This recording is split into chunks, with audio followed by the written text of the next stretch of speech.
limerick that I hope will stick. Sing it to all those motherfuckers like to suck your dick. Officer friendly, gonna kill your motherfucking ass dead.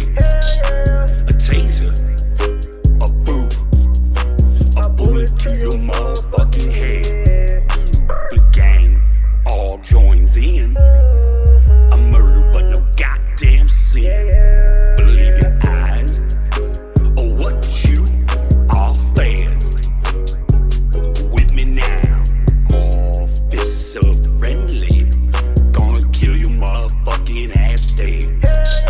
A taser, a boot, a bullet to your motherfucking head. The gang all joins in. A murder but no goddamn sin. Believe your eyes or what you are fed.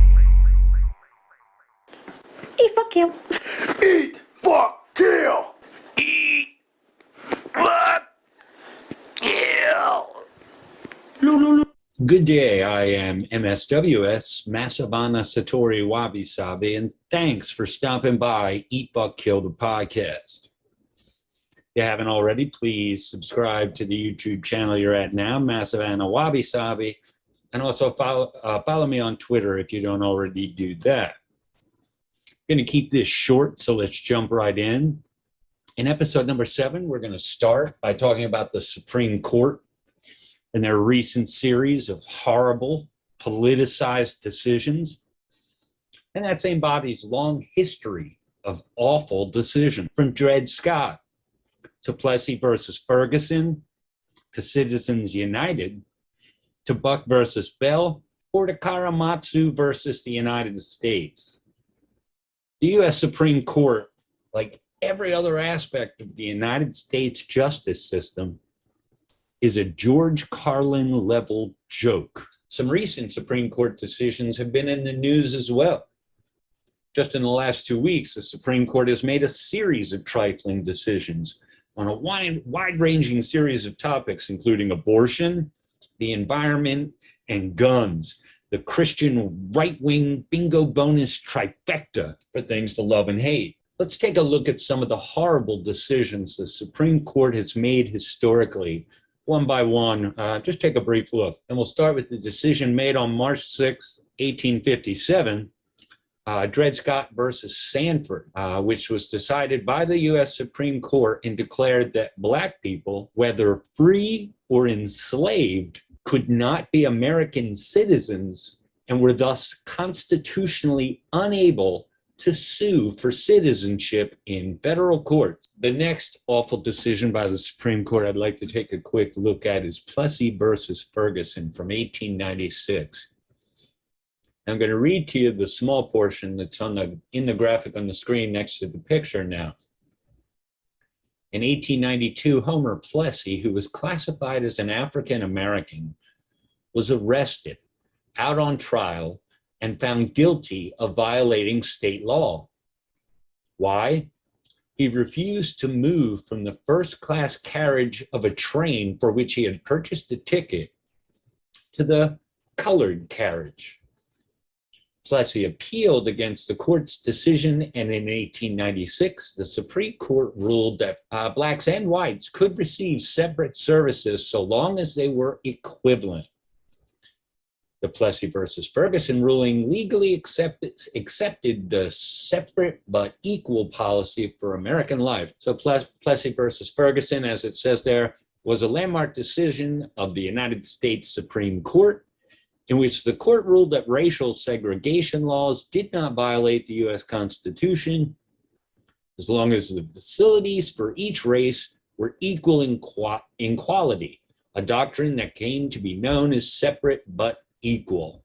The next trifling-ass decision by the Supreme Court we'll take a look at briefly is Citizens United versus the Federal Election Commission. Citizens United was a landmark decision of the Supreme Court of the United States regarding campaign finance laws and free speech under the First Amendment to the U.S. Constitution. The court held 5-4 that the free speech clause of the First Amendment prohibits the government from restricting independent expenditures for political campaigns by corporations, including nonprofit corporations, labor unions, and other associations. In other words, this is the Supreme Court decision that allowed corporations to buy elections.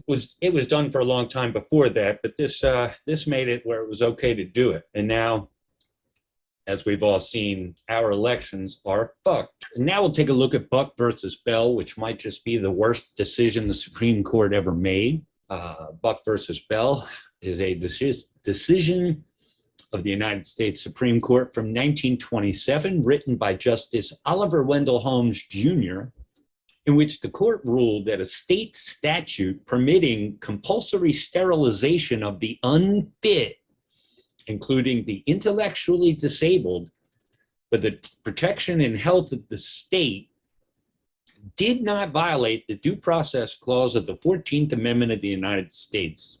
In other words, if the state wants to, they can kill anyone they want for any reason they want, and the 14th Amendment will not protect you. The court actually made that decision. So as you can see, political decision-making by the Supreme Court is nothing new.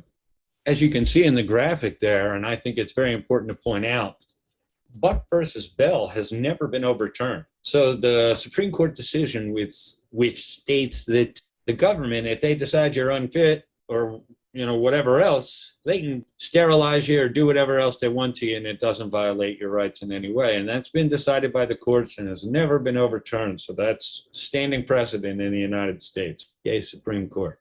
And then, of course, we have Korematsu versus the United States. This Supreme Court decision came down on December 18th, 1944, as you see in the graphic there. And Korematsu versus the United States decided December 18th, 1944, at the end of World War II. It involved the legality of Executive Order 9066, which ordered many Japanese Americans to be placed in internment camps during the war. This decision referenced the Hirabayashi case, but also ruled on the ability of the military in times of war to exclude and intern minority groups.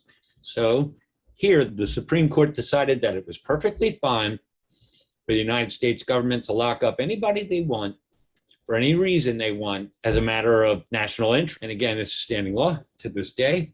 So this idea that you're free or have freedoms is not really true. It's just at best, and this is if you believe you actually are free, you rent them until the government decides you don't need them or they want to take them from you for whatever reason, then they're not yours anymore.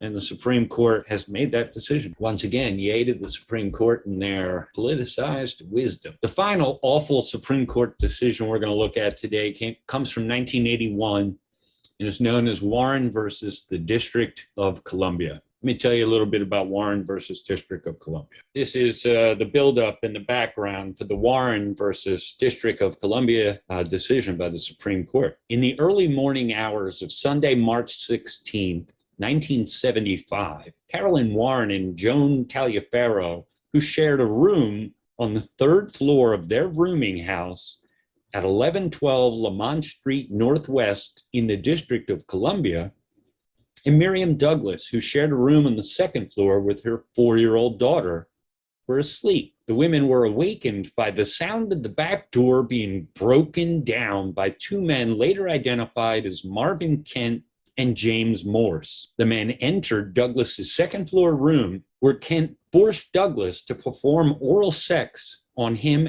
and Morse raped her. Warren and Taliaferro heard Douglas's screams from the fourth floor below. Warren called 911 and told the dispatcher that the house was being burglarized and requested immediate assistance. The department employee told her to remain quiet and assured her that police assistance would be dispatched promptly. Warren's call was received at Metropolitan Police Department headquarters at 6:23 a.m. and was recorded as a burglary in progress. At 6:26, a call was dispatched to officers on the street as a Code 2 assignment.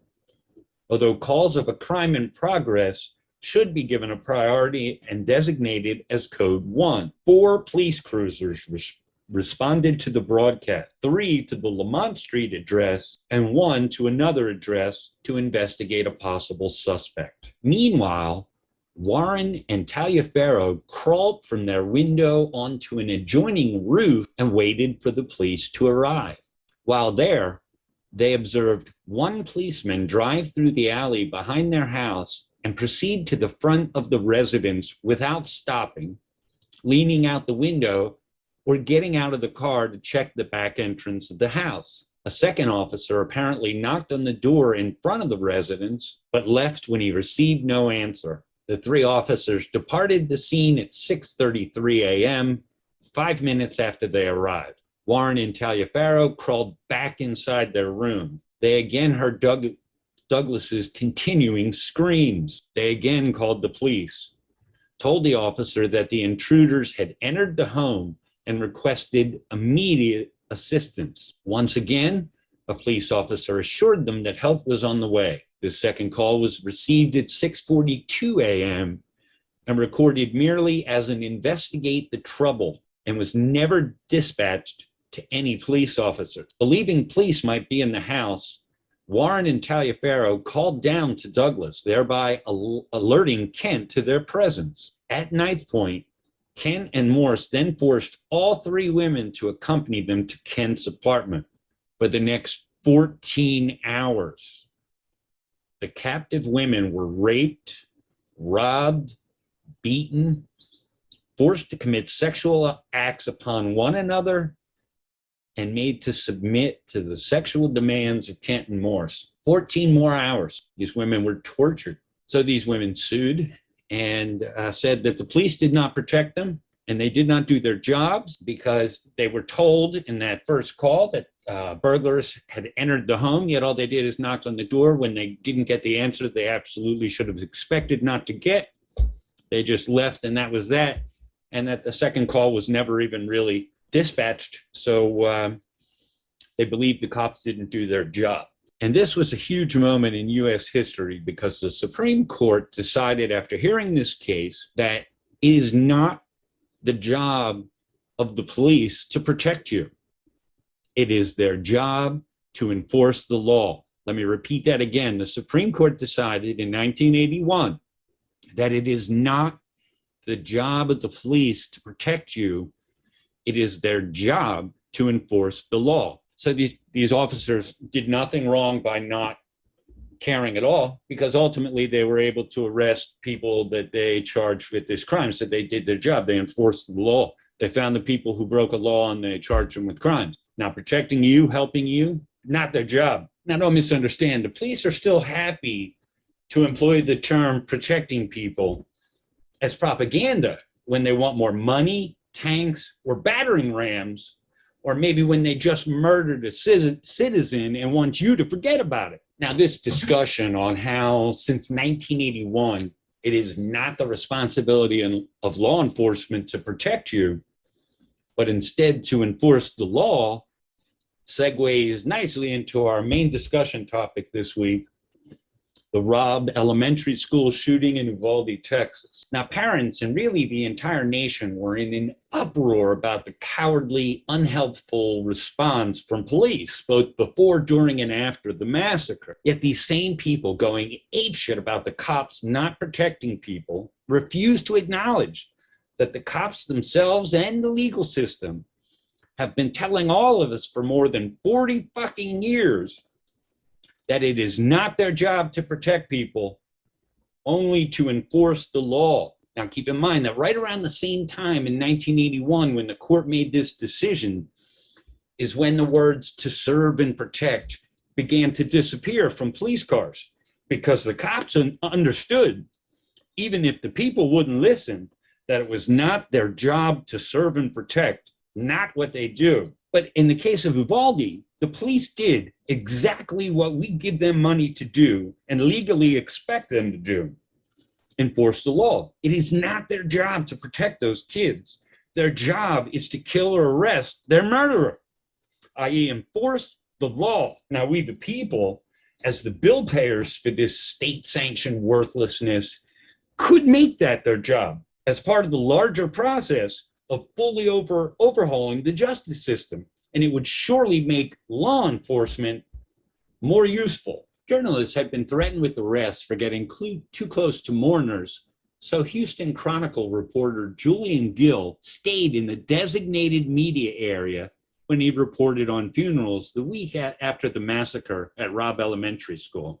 Nevertheless, a phalanx of uniformed bikers confronted Gill outside the cemetery gates. They called themselves Guardians of the Children and claimed to be working with police officers who stood watch. I'm not trying to disturb anyone, guys, Gill told the bikers in a video he posted online. I'm not trying to ask anybody any questions. I just wanted to watch. That's all we can do, right? But the bikers followed and harassed journalists anyway, Gill wrote in the Chronicle.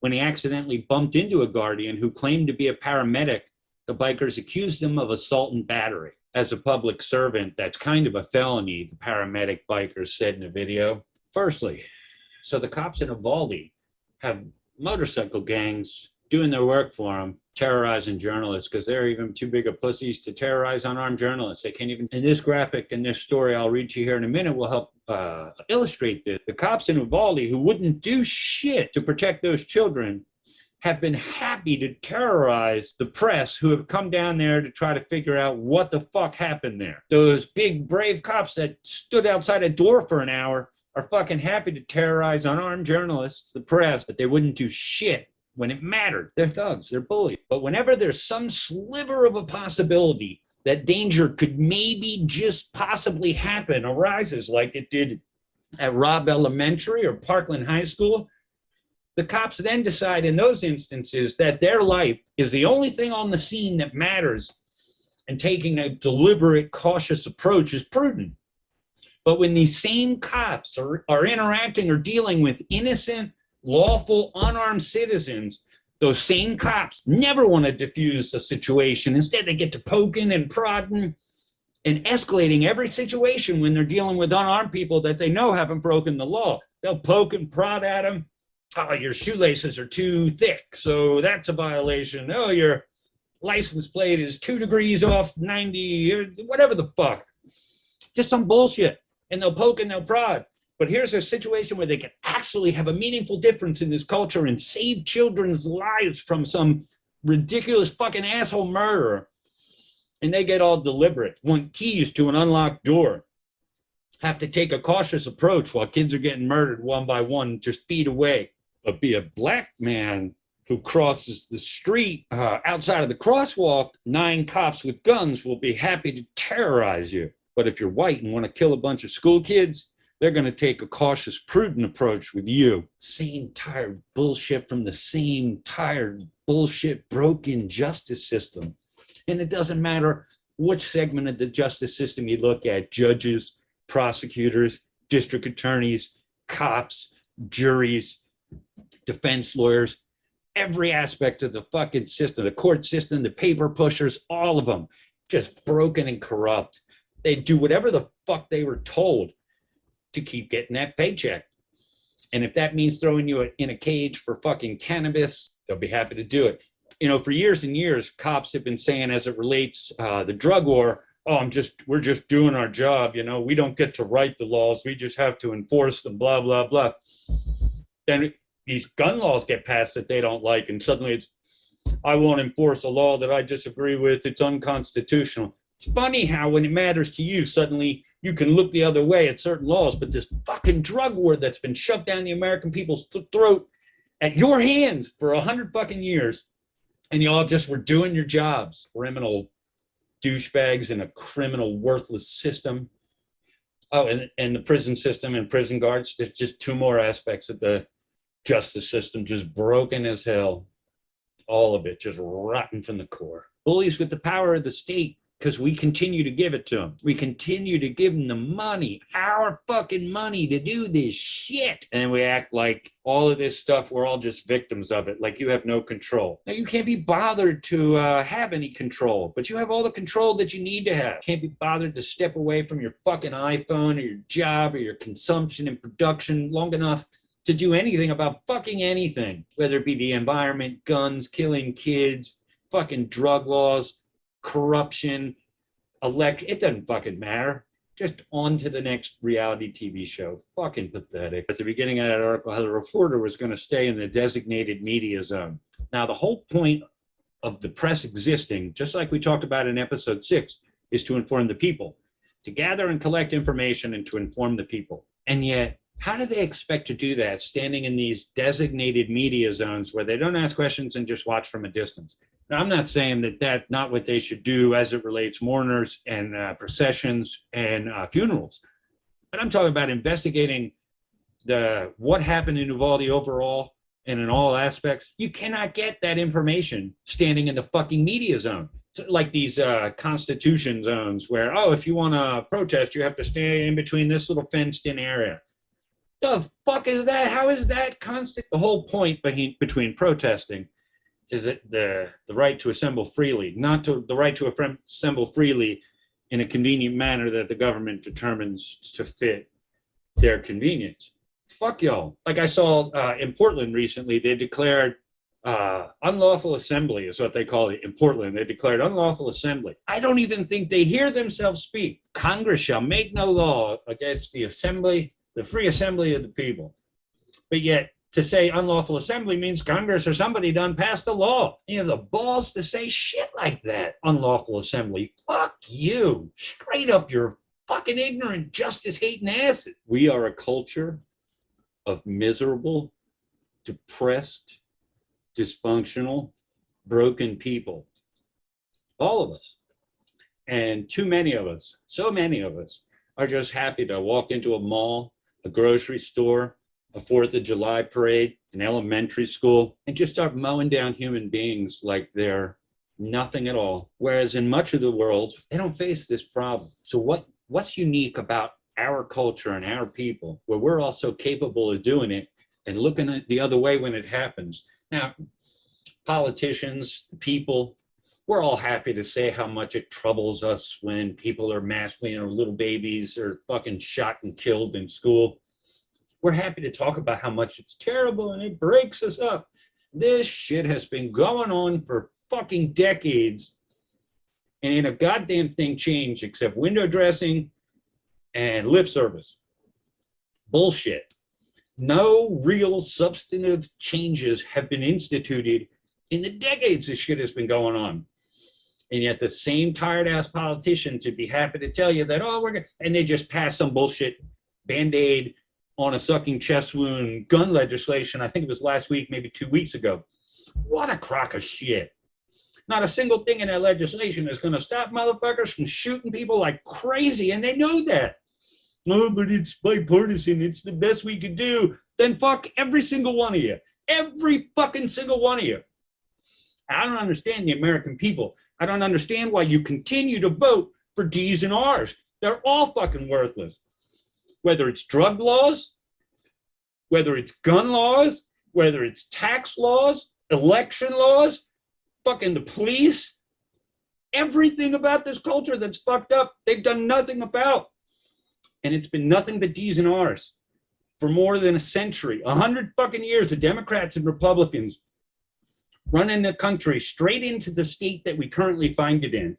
And yet we continue to vote for them because, if we don't vote for the D, we'll get an R. And if we don't vote for the R, we'll get a D. Fuck every single one of them. D's, R's, and everyone in between, fuck them all. They done had a chance for a century. And they done fucked it up so bad that too many of us are happy to just mow down humans like it ain't nothing. And ain't nobody doing shit about it. This culture needs a washing like no culture on this earth right now. Cleansing of our culture. And I don't mean that the way it sounds. I'm not talking about killing a bunch of motherfuckers. I'll leave that to the United States government. We are depressed and miserable and in a mind frame where we're capable of mowing each other down with guns like it ain't shit because we are all so exquisitely broken. That is by design. Go back and watch episode 1, 2, 3, 4, 5, and 6, and you'll see the racist, ugly history of this country and how it has been evolving and fucking with your head for more than 100 years. Look at episode 6. Look at where they started with fucking with your mind, where the most ridiculous things in the world become things that you accept and agree with. That has been a process that had led us here to this broken culture where now we're willing to shoot and kill each other like it ain't shit and then do nothing about it over and over and over. But yet happy to talk about how terrible it is and oh, the children. Right up to the point where you got to fucking make a sacrifice to save a kid. Oh, then fuck it. I'm not giving up nothing. Fuck you. I'm keeping my 3 guns and 3 abortions for everybody. And then all of you can shut the fuck up about both of them. All the abortions that everybody wants and all the guns for everybody. Fucking 3 guns and 3 abortions for every single person. And if you're a male, you can trade in your abortions for guns or you can use your whatever the fuck. Just abort away, gun away, everybody. Get little punch cards for your abortions and your guns. Have them attached to your social security number so everybody knows you got an AR-15, an M16, and an Uzi, plus a grenade launcher and a Bradley fucking fighting vehicle. But your neighbor, he went with the Huey attack helicopter and the fucking M60 machine gun. And everybody just loaded to the hill. Have your car, have fucking 2 M60s mounted on the hood, have some James Bond shit in the back. All of us just driving around, fucking guns everywhere. If not that, we'll still kill each other, but probably, ironically, not near as much. Because like the asshole who shot up the parade in Chicago yesterday or the day before, whenever the fuck it was, if he thought that every motherfucker down there had 6 machine guns and were essentially going to shoot a bazooka at his ass the minute he pulled that gun out, he'd have probably thought twice about it. So I'm saying, like, let's put forges in schools and let's start teaching kids how to make and build guns, like literally from scratch, like forge the metal and fucking form a gun, make the bullets. So every single aspect of that weapon is known to every single citizen in the country. They can fucking go into their garage and build a gun with fucking forging their own steel and everything. Melting it down, forming it, shaping the bullets, the whole ball of wax. But that would take a well-adjusted, happy society, which we currently are not because we're overeducated and underinformed. Everybody got a degree because you can buy them like a goddamn gumball machine. Well, all rich white people got them anyway, because you can buy them. You ain't got to actually earn them or do anything for them now. And that's been true for a long while. But you may have had, previously you might have had to have a specialized skill. You had to be a great football player, basketball player, or hockey player, volleyball, whatever the fuck. And then you can skirt through college. Now you can just skirt with money. You don't have to be good at shit. They'll just make shit up. Oh, you're a sculling champion and you rode from here to there and whatever the fuck. They'll just lie, make it up. Whereas before, you actually had to be good at something and then you could skirt through college. We're a broken culture. Part of me has been thinking lately that we need a 30-day dictator. And what I mean is somebody comes in with a 30-day tenure and they don't have to deal with Congress, the courts, or any of that shit. Whatever they say goes, and they can rip down and rebuild whatever the fuck they want for 30 days. And we need to pick a good 30-day dictator and then come in and they can rip down the justice system, rebuild it, rip down the policing system, rebuild it. All of our laws, just rip them down, rewrite them into something more sensible, tax laws, drug laws, all of it without it. Just 30-day dictator, come in, rip everything down, make it right. At the end of 30 days, you leave and a newly elected government has to come in and represent the laws and structures as created by the dictator. Because we can't wait around 45 fucking years for all these dumb motherfuckers to die off or to read a book before the environment's going to collapse. World war is going to break out, killing us all. There's any of the fucking million perilous things hanging over humanity. And the best we can do is kind of watch. 30-day dictator could change all that. I'm beginning to believe if you get the right one, where he or she has total and complete control for 30 days to change, rewrite every law without it needing anybody's help or agreement, fucking change, rip it down. And what you might have to do is just first thing when you come in, activate the Army and the National Guard and have like a 30-day lockdown in the country. Because the very next thing you're going to do is fire 1 million police officers. Every law enforcement officer in the country is fired. And if you want a job, you can come and reapply, but everybody's starting from scratch under an entirely new system of justice, from the Supreme Court all the way down to a public defender. And you're going to have to reapply to work within the new system. And there's going to be consequences now, real consequences. You fuck up in any way, you take a person's freedom from them for 15 seconds without probable cause, articulable, reasonable suspicion, your ass is going to fucking jail. The days of stealing people's freedom on whims like freedom ain't shit are over. So all this misery, all this depression leads to, coupled with easy access to guns, and you have a society of miserable people armed to the teeth, and they hit a low point and they grab a gun and just start shooting places up. And a lot of people say guns aren't the problem. Guns don't kill people. People get whatever the fuck. Who cares? Here's the simple fact of the matter. We're all fucking miserable, and we shouldn't be able. Who the fuck is it? What is it inside a person that makes them walk into a room filled with 6-year-old kids, cute as hell? The ugliest kid in that room was cuter than the motherfucker. Had to be. They're little fucking little shits. And yet, someone is able to walk in there, point a gun at these cute little fucking kids and start blasting them away like they ain't shit. That should not be in the skill set of anybody. That should not be in the quiver of skills that people have. The capacity to look a tiny child in the face and shoot them to death. But yet we got it in spades. We got it in mass. Every fucking buddy, or too fucking many people are, and no problem looking at a cute little fucking 6-year-old kid and blasting his fucking head off. That's because we have a society, a culture of miserable, broken, dysfunctional fucking people. And our government is the reason for it, because they've been fucking with your heads, teaching you lies. We could change every gun law we want, and it's not going to stop this madness. We can take every gun away and let the only people left with guns, the worst among us, the federal government. We could take guns away from everybody but the state, and it's not going to solve this problem. Because somebody with the capacity to look a cute little 6-year-old kid in their face and shoot their fucking face off is not going to let a law stop them. Obviously. I know that's a gun nut argument, but I mean, that's fucking real.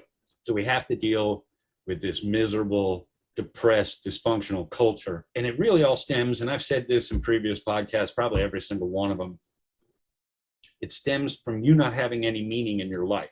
You know that your life is meaningless. And your life is meaningless because the society and the culture that you live in has designed it that way. The only meaning your life has is to produce and consume. Produce and consume. You're either going to work, doing something so that other people can consume whatever it is you're producing at work, or you're at home while other people are at work producing so that you can consume whatever it is they produce. And that's the extent of the meaning of your life. Make money, spend money. Spin the wheels of fucking capitalism and commerce. That's the meaning of your life. Now, whether you know it or not, that is no life at all, and that's why we're all miserable, or one huge aspect of it. And then you pile each of our own individual miseries and life experiences on top of this cultural disease, and we're all fucked. And we're all fucked to such a degree that a small percentage of us, or some percentage of us, who fucking knows if it's small or not, are willing to do these awful things to anybody. We have to fix the cultural disease. We have to become an informed culture, and not fucking QAnon informed, like truly informed culture, where the decisions you make are based upon factual information that you know is fact and don't suppose is fact, or heard from Bubba and Sally next door that it's fact. Fuck that noise, and you should fuck that noise too. So a little truth and a little health and a little love could go a long way. Broken fucking culture has to be fixed because all the problem stems from it. And I'm beginning, like I said, I'm at a point now where I think a 30-day dictator is the answer. Bring somebody in who is the dictator of this country for 30 days, immediately declare a lockdown, and then 30 days change the whole fucking country. The way every aspect of the justice system works, policing works, politics, elections, governance, all of it. And not just a little bit. We're going to dictator change this shit where it's going to look entirely, it's going to look like a world that you will be happy and proud to live in, where all of your needs are fulfilled without you having to sell your values and your morals for a buck. The 5 things you need to not die: food, air, water, shelter, and geographically appropriate clothing. If you have those 5 things, which you will die without, should not be market fucking resources. They should not be for sale. These are matters of survival, matters of well-being. And then you could take it further and say healthcare as well should not be a goddamn profit-driven business, blah, blah, blah, blah, blah. So all these things would be taken care of by a fucking 30-day dictator who gives us a culture we can be proud of, and we come out on the other side with an education system now in place that will enlighten the people, even the people that are, because this idea that, I'm done with high school, I'm never going to open a book or read anything again unless it comes from the internet and everything on the internet is true, is a silly fucking supposition. So there needs to be ongoing education that's actually true, which brings me to quick hit number 1 for this week. I'm going to talk about a couple quick topics, and then we're going to close down here. Down in Florida, Ron DeSantis implemented training for every school teacher in Florida this summer had to undergo training. And they're each paid $700 to undergo this a couple days of training. And the training is supposed to, theoretically, they say it's to get all of the fucking wokeism out of education and all that shit. But what it really is just, it's become as like religious indoctrination and all the different books that are going to be banned. That's where we are in Florida, where let's ban books and brainwash teachers and tell them exactly what they can and can't say, not based on the truth, but based on the governor's political agenda. That's how we're going to teach kids in Florida now. That's quick hit number 1 for this week. Another, you might say, sign that the apocalypse is coming. So quick hit number 2 for this episode is about a story that I originally read about back in September of 2020. And the original story I read about it was written only hours after the event. And the story suggested that South Dakota Attorney General Jason Ravnsborg hit a deer on a lonely country road that evening. And these were, according to him, he had hit a deer. And right away, you could tell the story was bullshit. He thought he had hit a deer, and he just left the scene of this accident. He was driving down the road, hit something, kept on going home, and that was that. Here's the actual story. What actually happened is that South Dakota Attorney General Jason Ravnsborg ran over a dude. He was driving down a highway. He was going too fast. He was a lonely country highway road, and he was fucking around on his cell phone. Dark, late at night, fucking around on his cell phone, and he hit a person. And he knew he hit a person because the person that he hit him so cleanly and so hard that dude's face flew through his windshield and other parts of him, because ultimately they found the next morning, they found the dead man's shoe and glasses inside the South Dakota Attorney General Jason Ravnsborg's car. That means that the man he hit, Mr. Joe Boever, laid on the side of the road and slowly died for hours, a miserable fucking death. And he did that because South Dakota Attorney General, the king of law enforcement in South Dakota, ran his ass over, lied about it, and hid. So when the cops come to investigate this claim of hitting a deer, they find the glasses and the shoe and then find Joe Boever lying dead on the side of the road. This is in September of 2020. Dude ran somebody over, and they know he was fucking around on a cell phone. They have his cell phone records. He was fucking around on his cell phone, killed the dude, lied about it, left the scene of that. And this is from someone we should expect more from. This is the Attorney General of the fucking state of South Dakota. So it's been 2 years. 2 fucking years since, and we got some resolution recently. Tuesday, state senators removed South Dakota Attorney General Jason Ravnsborg from office after he struck and killed Joe Boever while driving. Now, if you and I drive down the road, fuck around on our cell phone, run somebody over, kill them, leave, pretend we don't know that we killed someone until the cops find the body, and then find the dead person's shoes and fucking glasses in our car, and we still pretend that we don't know that we hit a person, our asses are going to jail for a long fucking time. And South Dakota Attorney General Jason Ravnsborg, it's his fucking job to see that you go to jail for that. But yet here, in this instance, when he does it, again, because the rich, the white, and the powerful have a whole different application of the law. Worst he has to worry about is losing his job a couple years later after murdering somebody. and then lying about it repeatedly and covering it up. So Jason Ravnsborg, oh, he got impeached. Poor guy lost his job. He needs to be in a cage for many, many years. And what needs to happen to him is what he has in fact ensured has happened to many, many people. He needs to get fucked in the ass in prison. He needs to get fucking train raped in prison. He sent a lot of people off for bullshit, for drugs and for nothing.